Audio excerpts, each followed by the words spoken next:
Welcome to this edition of On Politics. I'm Dr. Eric Morrow from Tarleton State University, and I want to welcome you today to the show. A lot happening over the week as we have seen so many things happening around the country with protests and with gatherings and just concerns that are being expressed over the actions of all different people across all different spheres related to the incident.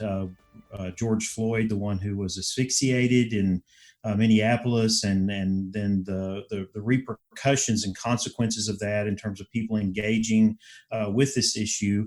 And so we wanted to give attention to this on this week's show, especially with our focus in bringing more substantive analysis and looking at some of these critical issues and really trying to help our listeners to get a broader context to understand some of these issues. And so for the show today, I'm very pleased to welcome a colleague and associate in the college, Dr. Alex Del Carmen, who is our Associate Dean of the College of Liberal and Fine Arts. But more significantly, I think, in terms of his academic work, and not only that, his public service, he has been involved in the study of criminology for many, many years. He's authority on the topic of race and crime, with a particular emphasis on racial profiling in law enforcement. And in that, he has written numerous articles in internationally recognized journals, as well as published several books, and does presentations around the world. But a part of that as well is his direct engagement with law enforcement. And he has trained thousands of police officers, including all of the Texas police chiefs since 2001. And so his engagement with law enforcement at that level and looking at some of the challenges of this is just makes him one of the leading experts in the nation, if not the world, in kind of understanding some of these dynamics. So it's a privilege for us. He does interviews on CNN, Fox News, Telemundo, Univision, and NBC. And so I'm not sure if we have raised that a level now that you're on KTRL 90.5 FM from Tarleton State and Stephenville, Texas, but we're keeping good company there in that we have you on today. So thank you, Alex, for joining us. Thank you for having me.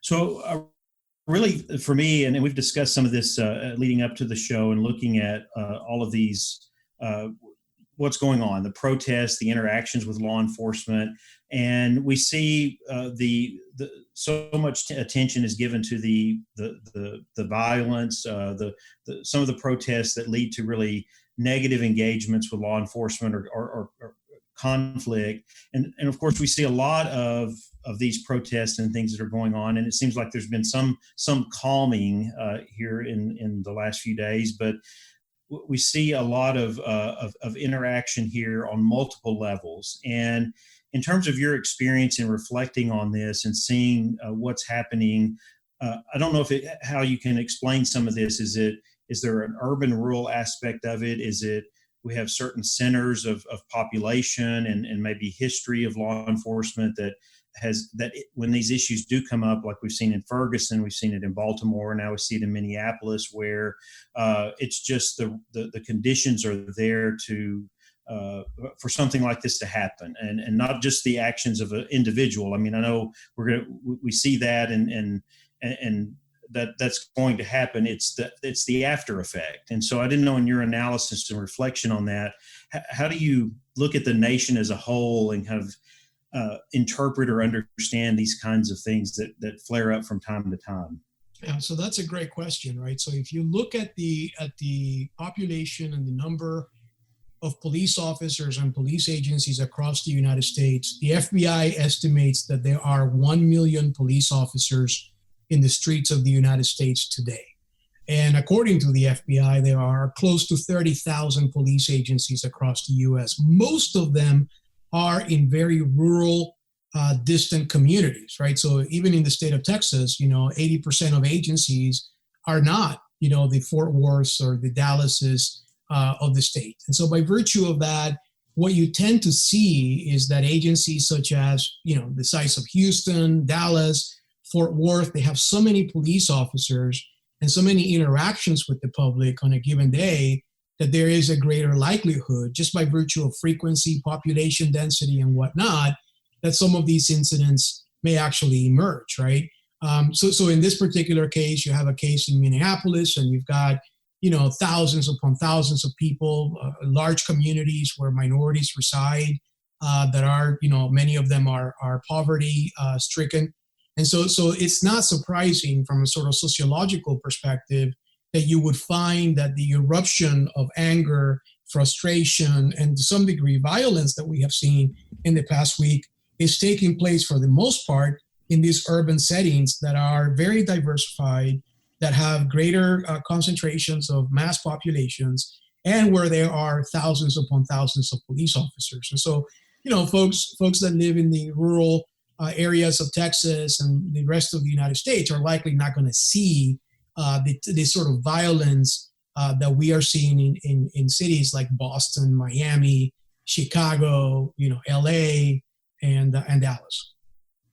Well, I think we saw that here in Stephenville this week when there was a gathering in the local park, and I think about 400 or 500 people attended, and it became much more of a community event with people just there to affirm their support. Yes, there was an element of protest to it, but it also was much more of a social type event, as well as affirming some of the different stances on critical issues right now. So we see that, and we also see the challenges of community leaders in addressing this, and knowing that certainly no one that's in any position leading a city or even a police force wants to see this turn into destruction of property and violence and all of that. But on the other side of it, in some cities like we've seen in Minneapolis now, they're having to navigate very challenging issues of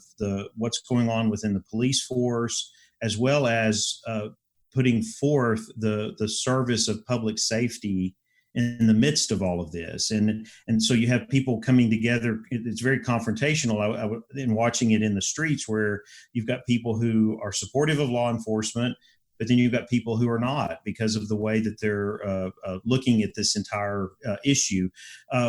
You've worked with police chiefs, you've worked with city officials for a number of years on a wide range of things. What are some of the things that these leaders are struggling with or trying to manage at this point in trying to get through this current crisis? Yeah, so when you look at the instances or the events that took place before the death of George Floyd, right? So if you look at the Eric Garner incident in New York City, you look at other incidents throughout the United States that we've seen, and in Texas, Sandra Bland, a number of years ago. There's always been sort of a population of chiefs of police and police professionals that have looked at those incidents and have said, well, but there's always two sides to the story, and you've got to look at what the other side thinks and what the other side is doing. And so there was always that question mark. But in this particular case, it is different from anything that we have ever seen in the history of policing, in modern day history of policing, right? And I say that with the caveat that, to answer your question, many of these chiefs of police are just really scratching their heads.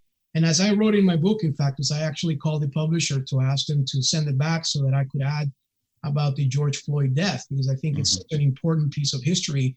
And I wrote in there that this makes the unbelievable believable, right? And so many of the chiefs of police that never thought this was possible in modern day policing are now all of a sudden, after watching the video for 9 minutes and seeing this man struggle for his life, call on his mother, saying, I can't breathe several times, and the officer's knee still placed on this man's neck, they really are shaking their heads and they're saying, this is just absolutely unbelievable, right? And so I think the best way to answer that is, they're struggling themselves, right, with the acceptance that this actually happened in modern day policing, in spite of the significant efforts that many of us have tried to make in the past 2 or 3 decades, right, to bring the community to policing and vice versa. So I think that, and I've heard very, very, very forceful and very vocal statements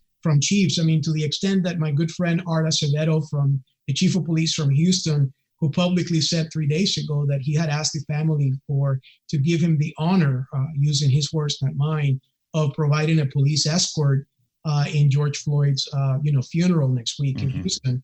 And so like you really see that they're especially Texas chiefs. I mean, they're disgusted by it, and they are. I mean, a lot of them are embracing for impact as to what the the future requirements are going to be relevant to training, de-escalation tactics, and various other things.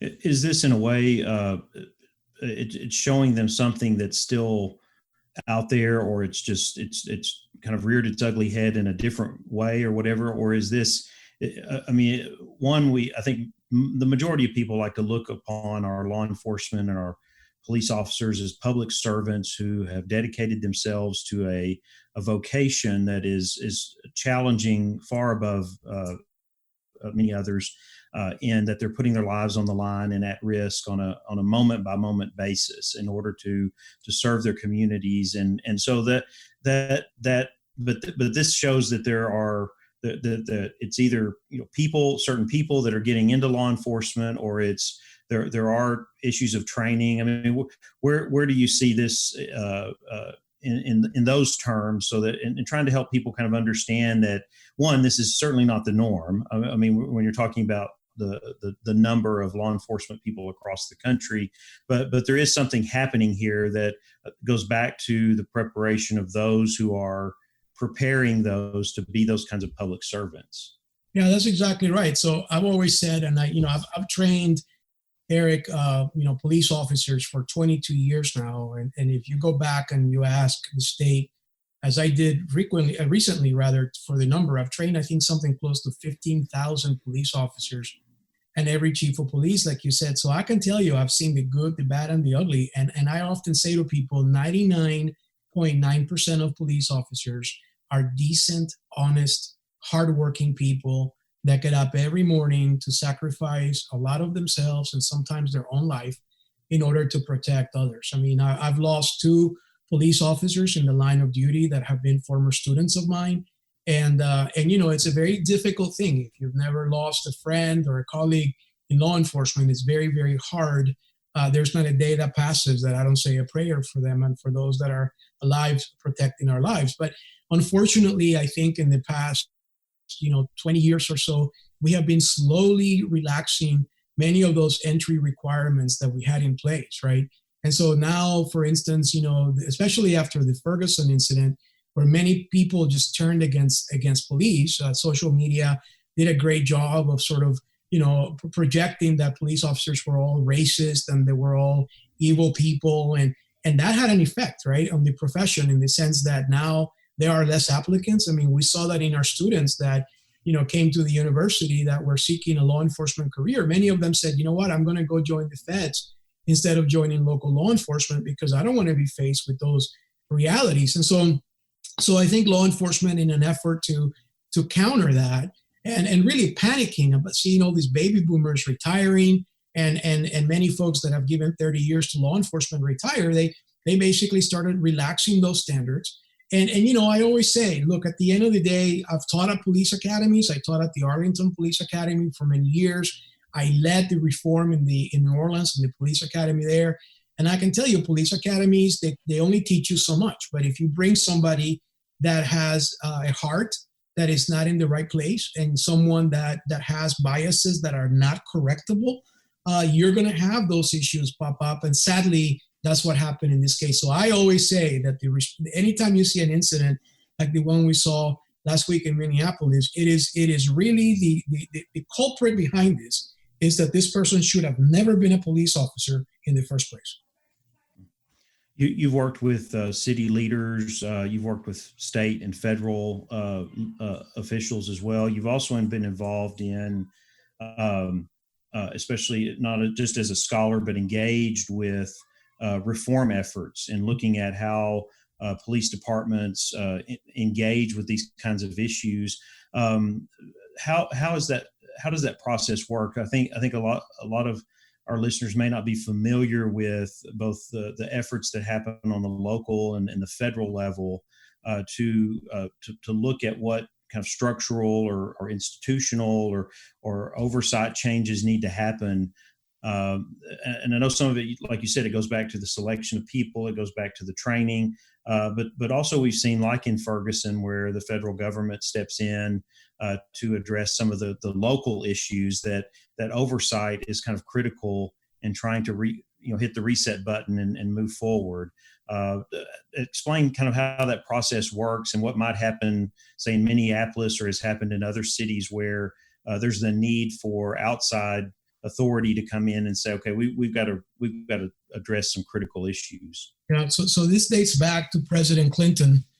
When President Clinton was in the presidency, I believe it was his second term, he decided that he was going to put 100,000 police officers in the streets of the United States and open up a lot of grant sources for local agencies to apply for it. But in this presidential sort of mandate, he also inserted a section which actually is USC 14141, which is the federal code that allows for the federal government to intervene in local government policing in the event that it is shown that police department has a suspicious of what we call patterns and practices in my field. And so essentially what that means in English is that if you've got an agency that has systematic problems, right? For instance, you have multiple officers involved in shootings that are sort of questionable. You have, police corruption cases, and so the Justice Department Civil Rights Division, which is what Eric Holder, when he was Attorney General, he called it the gem of the Department of Justice, right? These are very bright, very skillful lawyers that a lot of them are very much the idealist in that they feel like their whole mission in life is to give the Constitution back to the people, right? So this very specialized unit, they will send their lawyers, literally deploy their lawyers to the scene as they did in Ferguson. And then what they'll do is they'll begin an investigation, right? And so they'll approach the police department. They'll sit down with the police department and say, we're here to investigate you. You have the option of either opening up, your books, or we'll see you in court, right? And a lot of police departments close up, which is sort of the nature, of law enforcement.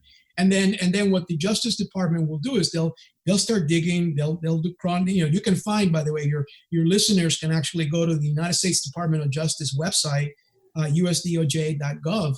And you will see all the investigations are there. PDF, very, very hefty files. They can go through and read them. But they're fascinating because they go into search practices, policing tactics, training. So they sort of take away and they operationalize the entire police department into segments. And then they sit down with the police and the city and they say, look, we think we have a systematic problem here of patterns and practices.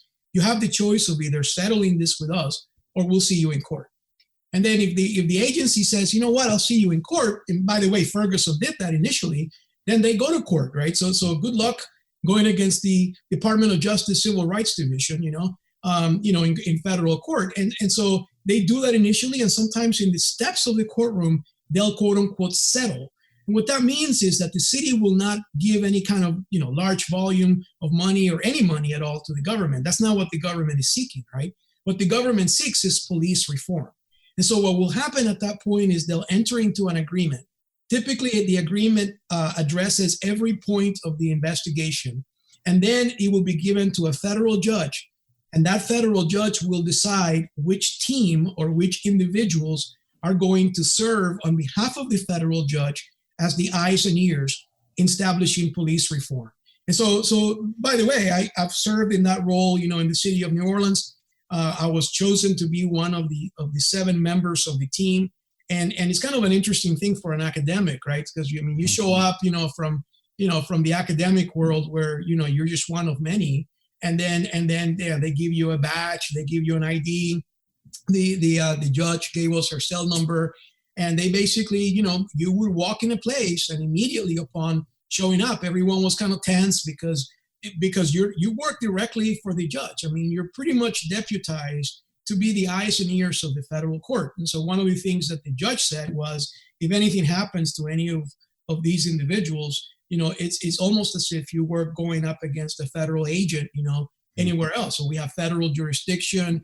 if I tell a police chief I want to see that drawer, I want to see what's inside, they have to open it, right? So if not, we get the U.S. Marshals involved, and so there's a lot of power that goes in there, a lot of authority, and also a lot of responsibility, because our job was then to help them help themselves, right? The idea is to say, you know what, your training is really mediocre. So you've got to look at your lesson plans, kind of like what we would do in academia, look at your lesson plans, get good instructors, measure, and it's very quantitative heavy. So you go in there and you measure their progress. And typically, and I'll finish by saying this, typically at the end, what gets you out of it is when you are 95% in compliance for 2 whole years.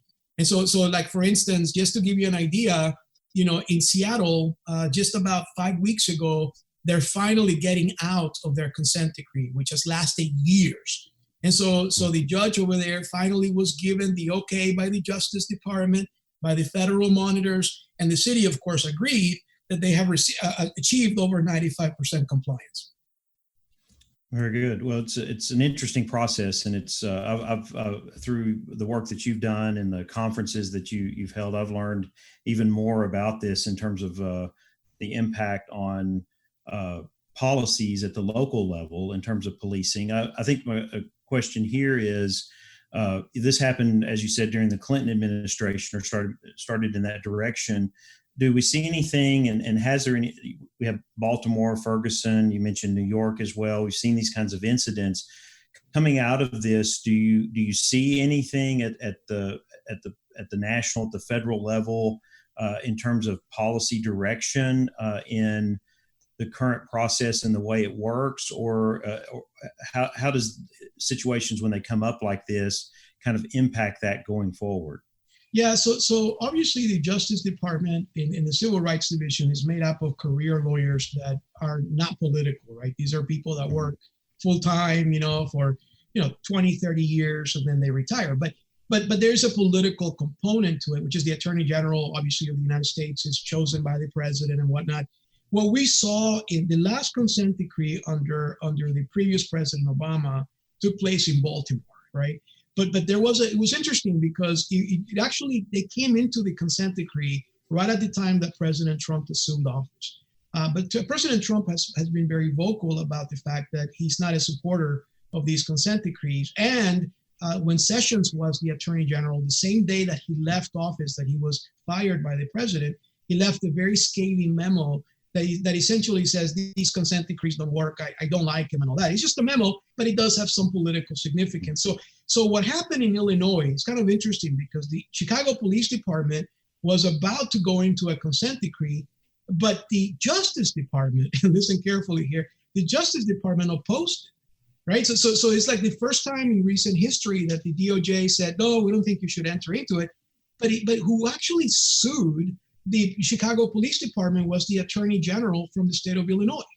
And so what's fascinating about this is that they're currently under a consent decree, but that a federal judge oversees. They have a monitoring team in Chicago, but it is all essentially done with the ACLU and the state of Illinois Attorney General's office that oversees it. So the DOJ opposed it. The judge noted it for the record, and they still did the consent decree as planned. So what I see in Minneapolis, for instance, kind of interesting you asked that, because earlier today, about 2 hours ago, the local station in Minneapolis called me and they interviewed me, and they sounded really, really angry and desperate at the fact that the DOJ was probably not going to allow them to go into a consent decree over there. And one of the things that they said was, we do see the state of Minnesota coming in to sort of provide some sort of a police reform component, which they're certainly allowed to do under state and federal law, because DOJ is simply likely not going to get involved at that level. But that's all, to be honest, that right now, I mean, I don't know what DOJ is going to do. This is such a high profile case that I know that some of the people that I work with the Justice Department, and I communicate almost daily with, are very eager to start the process of an investigation once the FBI finishes that preliminary review. So I see that happening in Minnesota. Right. Well, and how, so you look at this too, and you look at the challenges this creates within a community, between people in the community, law enforcement, different groups, whether they be a minority in terms of demographics in that area or not. There's clearly risks and challenges here. Uh, one question would be, it would seem to me that the consent decrees help to create an inclusive process, or at least I would hope that would be the case, where community leaders can come in and be involved in working toward a solution, which really is, it seems to be in line with our values of a democratic society, where we're trying to find consensus around the way we govern ourselves. But then, are there other options? I mean, it really seems like there needs to be healing, there needs to be reconciliation in these situations.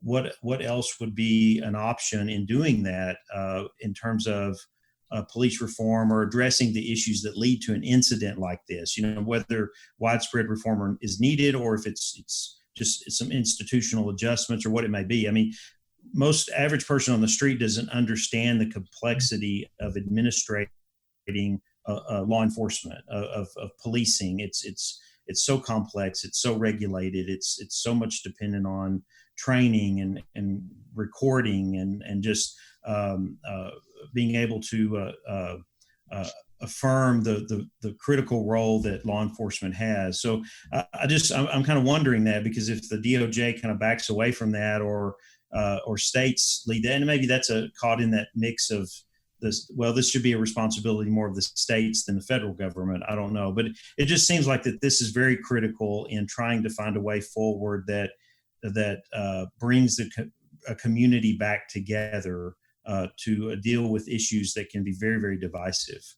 Right. And I think, you bring up a great point in your question, right? So you've got the Chicago model, as we call it, which is the attorney general sort of getting involved. But then, you also have the Fort Worth model, right? So as you know, in Fort Worth, last year we lost Tatiana, and this was that was certainly a shooting that should have never taken place. And so the city council came together, and basically the city manager called me and said, hey, can you help us put together a team of experts that can help us review some of the patterns and practices of the police department. And although I'm not at liberty to talk about what we're doing there, but I will tell you that in a few weeks from now, we're going to disclose, we're going to release our preliminary report. And we've been working with the former head of the Civil Rights Division for DOJ, Jonathan Smith, Emily Gunson, who was another DOJ lawyer until last year. So we're working with people that are high caliber, that they do this, as a matter of for years now, doing it on behalf of the government. So it's an interesting model, right? That you have a local city that basically the city council comes together and says, we think we need our own review, but we're not going to, we really want experts from the outside to come in and look at it and tell us what's broken, what's wrong, and let's fix it, right? So I think that's kind of an interesting perspective. As far as I know, Eric, I think this is the first one of its kind in the United States. But I know that we've received a lot of interested people that have called us and said, hey, so when you're done over there, can you come look at our stuff over here, right? Because they see it as a proactive measure, as a liability reducer, because if you've got experts that you've called in to say, help me understand what's wrong and help me fix it, the likelihood of somebody that's going to turn around and say you're hiding stuff is probably nil to none, right? So I think that there is there's that model as well. So I think you have the federal government, you have the state government, and then you've got these sort of self-initiated local community based, that let's get a team of experts to come in and review what we're doing model. And maybe the answer is in all three of them, right? I will tell you, and I'm more of a state rights person than a sort of a federalist in that regard. But I will tell you that there are times and there are instances and circumstances in policing where federal intervention is absolutely crucial and needed. And I used to not think that way. If you would have interviewed me on that question, 7 years ago, I would have said, no way, there are no instances. But I really have seen the sort of progressive decayance of that sort of really, that inner culture of hiding, of institutional chaos, of corruption, that it does require for people that have no political economic or otherwise affiliation to the city, to government, locally, to come in and just basically say, I'm giving you a perspective that's very much objective, and it's not subject to the local pressures that they may find.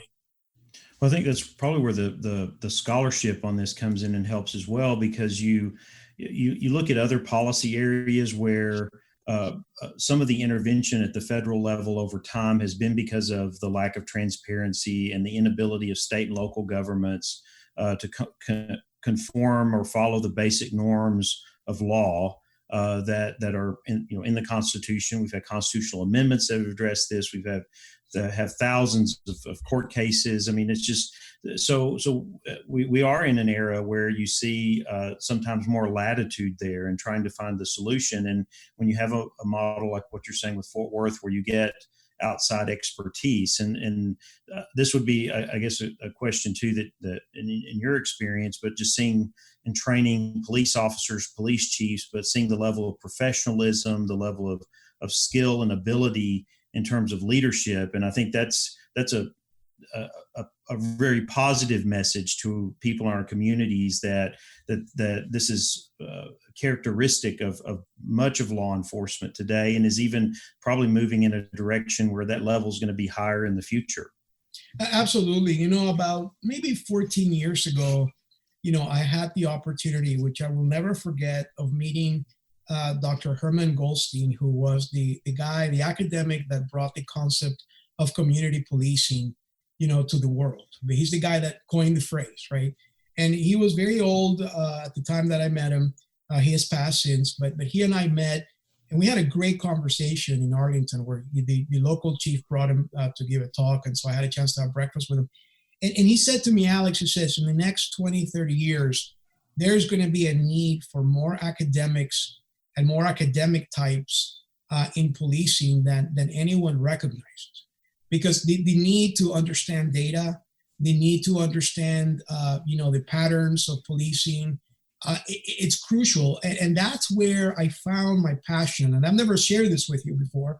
And I guess it's good that I share it with you now and during this interview. But that's where I found my passion for what I do, to bring the academics with the practitioners to sort of embrace them, right? Because I learned from him, and I learned from my experiences that here are these two worlds that I'm part of, right? So I'm part of the policing world, and I'm part of the academic world.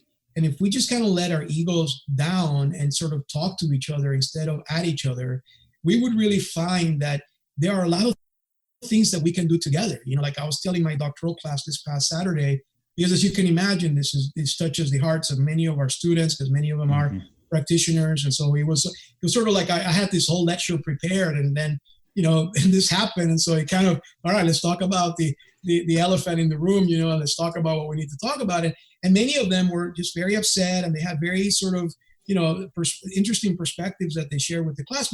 But I thought, from my perspective, there is a significant, and I wouldn't say a need. It's urgent. It's an urgency. There's a mandated need for our students at Tarleton State University to learn data, to learn how to measure things, to learn how to operationalize things, so that when they go into the world of policing, they can help these leaders quantify their problems and address them accordingly. I cannot tell you, Eric, how many times I have been asked by a police department, I mean, maybe thousands of times without exaggerating, to help them with a quantification of data sets, with an explanation of their data, to put things in context for purposes of their city council. And I will never be appreciative enough to those professors that I had 1,000 years ago in grad school that taught me how to research, right? Because I see, like, what we do and I show up to the classroom and I give them real life examples, right? I use things that I've used, like looking at the protest in New York, just yesterday, I was reminded of where I was last summer in Puerto Rico, where I was at the gubernatorial mansion, watching people throw bottles of water and acid at police officers. Like, what academic gets a chance to do that, right? And at the same time write about it, which is now in my book. But so I just think that for our students, in the future, if there is anything that I want to leave your listening audience with, both those of us that are academics and also the students as well, is there is a substantial need to just be part of both worlds and to help them, right? Because we are not going to arrest our way out of these problems. We are not going to use the baton out of these problems. We have to use our brain and the quantification of data in order to be able to better understand and make better police officers out of our, and also educate the public, right? That's a big factor too. Right. You said that in your question. I think you're spot on. Many people don't understand the complexities of policing, right? And quite frankly, people don't want to understand it. They call 911. It's like, you know what? I heard a noise. The officer shows up. They clear the scene, and then they're like, "Please leave the premises right away because the value of my home is going down by the presence of your police unit." You know, so it's like we love them when we need them, but we don't like them when we don't need them, right? So it's sort of like it's an interesting component, but we also need to educate the public as well. So on that note, what are some things that you would say to the general public in a crisis like this, where they see this going on all over the country, in terms of what they can do in their communities to address these issues, to address them in a positive and productive way for the benefit of the communities, but certainly for the role that law enforcement, the critical role law enforcement has in their community? Well, first and foremost, I would say to them that what happened in Minneapolis is unexcusable. Before we even talk about ways that the community can help or get involved, it is what it is, and it's unexcusable. It's illegal. It's murder, and I think that should never happen in America again. And I will say that's the exception, not the norm in law enforcement. But I would say that for people out there, it saddens my heart when I see folks destroy property and engage in violence in these protests, because I think a lot of the message of the peaceful protesters is getting lost in the violence that some people perpetrate. But I think the rest of us that are sort of watching this from afar or from our homes, I think we have a responsibility. Like Jack Kennedy was told by his father at one point when he said, why should it be me that runs for office? And his dad said, if not us, who? And if not now, when? I think that for your listening audience, I would say to them, it's really time. It really is time. If there's anything that we need to do after the incident last week, is get involved, right? Is go to your local police department and join the Citizens Police Academy, which is a wonderful opportunity for people on a very part-time basis, like once a month, to spend 2 to 3 hours with your local police agency, learning about their job and what they do. Support the understanding, the promotion of education in law enforcement as well. We have a great program at Tarleton in criminal justice that I think people need to know what we're doing there to educate that not only the future, but the current police officers as well. But more than anything is to be informed, to get involved, and to be engaged, right? Because it is the 80% of the community right now that is that silent majority that needs to be involved, right? Because we're letting some people sort of define the rest of us by their political actions, and that should not be the case. We should be fair about this. We should be honest about the dialogue, but we need to be engaged. We've got to get out, get off our couch, get off our ritual that we do every day, and simply get involved with your local police department. Try to understand it, be part of it. We have amazing people in our community, great educators, people that teach ethics, people that teach, and they can get involved in their local agencies by helping out. You look at Stephenville Police Department, just a few blocks away from the university, and we have a new chief there, who's great. Great leadership with Jason King before him. But we need to engage them and support them, right? And be supportive of what they do. It is one of the toughest jobs in the world. And they need to just hear from time to time that we understand it and that we expect a lot from them. We expect the Constitution to be part of their services that they render to our community. Well, I've been joined today by Dr. Alex Del Carmen, Professor of Criminology and Associate Dean in the College of Liberal and Fine Arts, and a close colleague and friend, but certainly a internationally recognized expert in criminology with his wide range of experience in engaging with police officers, police leadership, and in their training. And so I just want to thank you today for joining us. We've covered a lot of ground in a short period of time, but hopefully it brings to our listeners that a level of engagement they might not otherwise have in trying to understand some of these critical issues during this critical time. So thank you for joining us today. And thanks for having me. I enjoyed it very much. Thank you. You're very welcome. We're going to take a quick commercial break, and we'll be right back with more On Politics. We are excited to announce that KTRL 90.5 FM is now streaming online. Tune in anytime to catch your favorite shows from Tarleton Public Radio. Relax and enjoy the best of NPR News, classical, jazz, and all of our local programs like Essential Jazz, Beatles and Beyond, and more.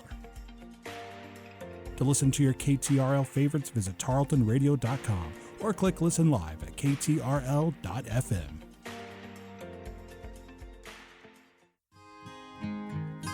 Hello, I'm Janice Horrock, and my radio home is KTRL 90.5 FM for news. From Feature Story News in London, I'm Ollie Barrett. Sports. Touchdown, Tarleton Texans! Jazz and classical music. Politics can be confusing, but On Politics with Eric Morrow has your back. Follow the show on Facebook. Search On Politics with Eric Morrow to stay up to date with the show and all the sources to follow right along.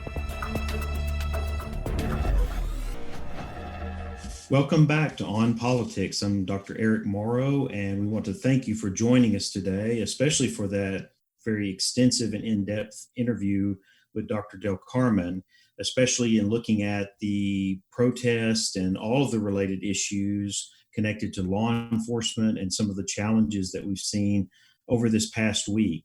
And I want to, here at the end of the show, turn to another issue that has raised some concern and presented some challenges. As you may know, I'm not one to shy away from the intersection of religion and politics, because that is what I teach and research, in addition to public policy and a few other areas. But this intersection is always very engaging to me, especially when you look at it in terms of the political dynamics and how religious identity, religious faith, and practice, especially advocacy in terms of policy, enters into the public sphere and then leads to a wide range of outcomes. And it's very unpredictable, it's very challenging, it's very unique in this country, given the relationship that we have and the diversity that we have. But many people have seen already and have seen and are in tune with the controversy that came when President Trump earlier in the week walked across from the White House to the St. John's Church there and hoisted a Bible for what appeared to be a photo op. And part of this, as some were saying, was to connect with religious conservatives in the midst of all this crisis and challenge, as a part of his reelection plans, as a part of connecting with the constituents that have supported him. Others looked at it as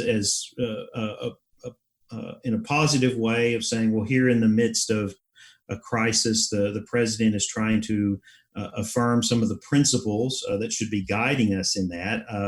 That's a little difficult to surmise that because there wasn't much commentary that went with it. I mean, it was a matter of clearing the streets, making a way, the president going over and taking a photo op.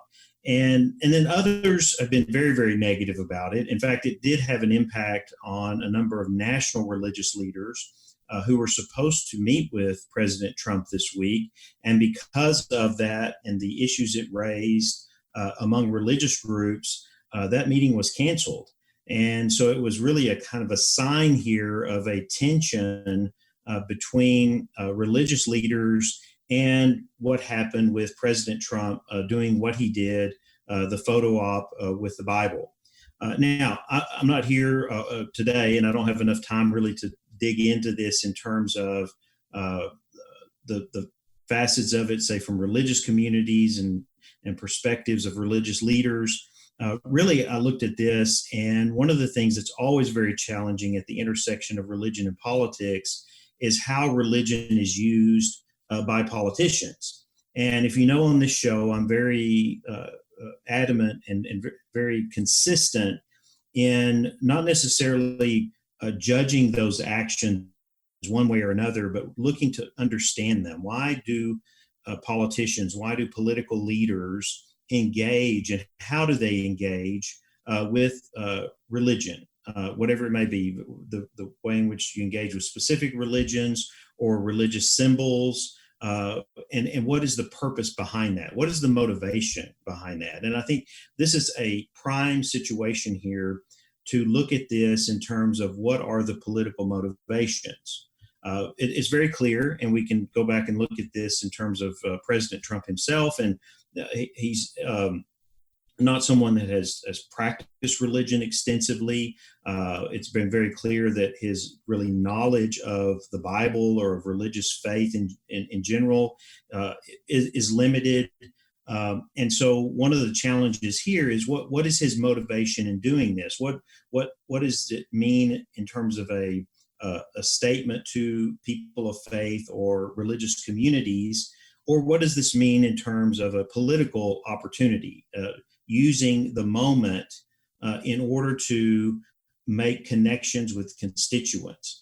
I tend to lean in that direction with this more than anything, just simply because of what I said first, in that President Trump has not shown to be an overtly religious person, and he's engaged with religion throughout his career, and especially in his time in running for public office and serving as president, more in terms of what it means for his presidency and what it means in terms of his constituents and the political outcomes that he's trying to achieve.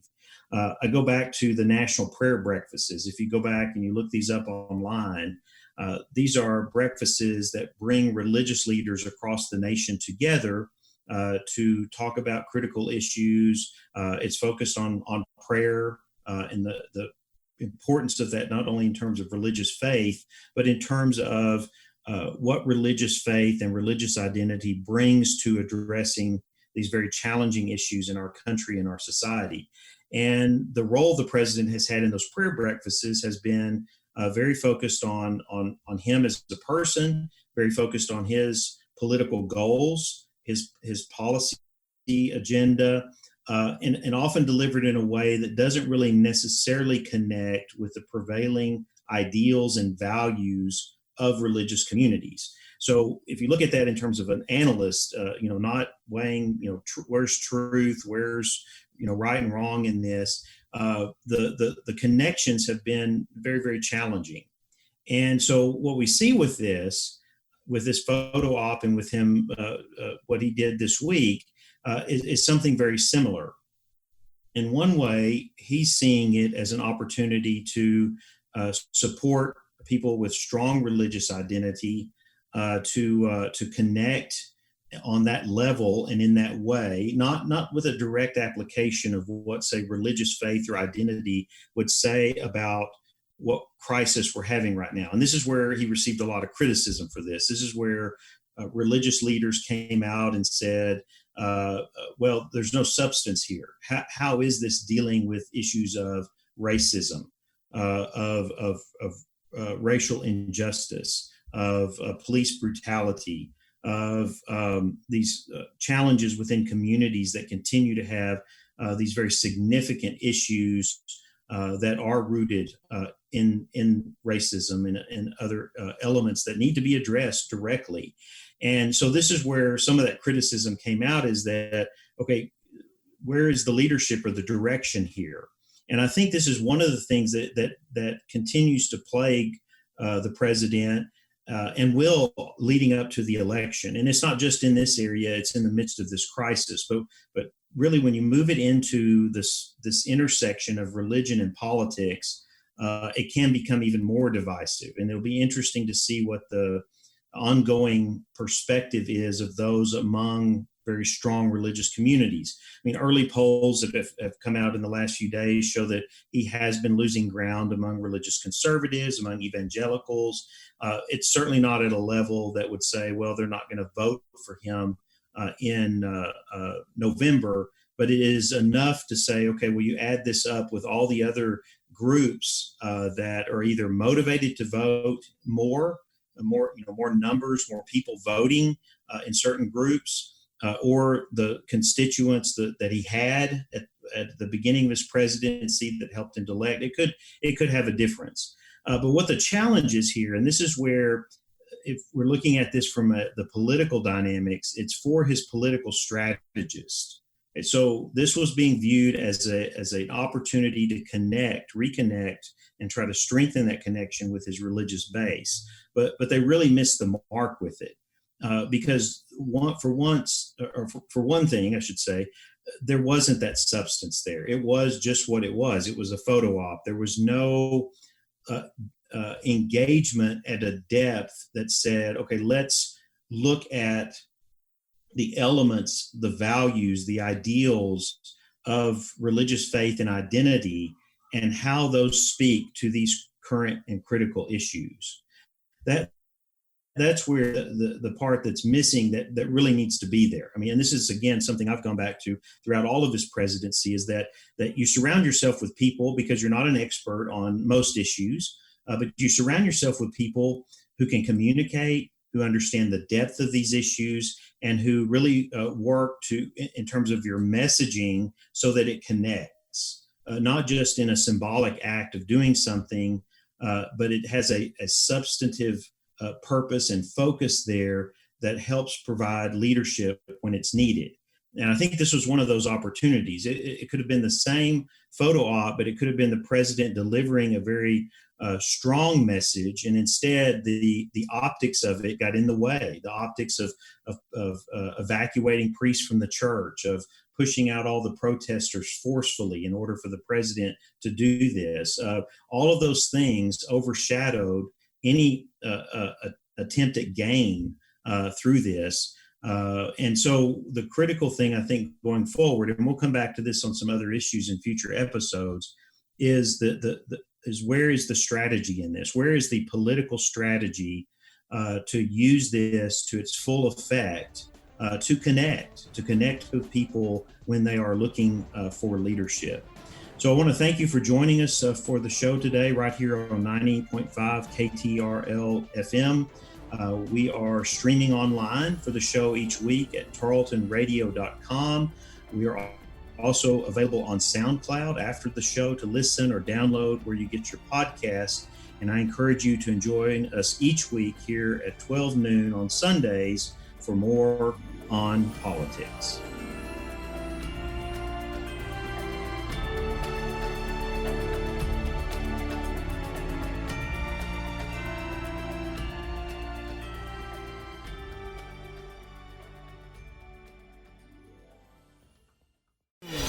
This has been a Tarleton Radio Network podcast with production from AJ Heyer and Taylor Welch. Find more great shows by searching Tarleton Radio Network wherever you get your podcasts.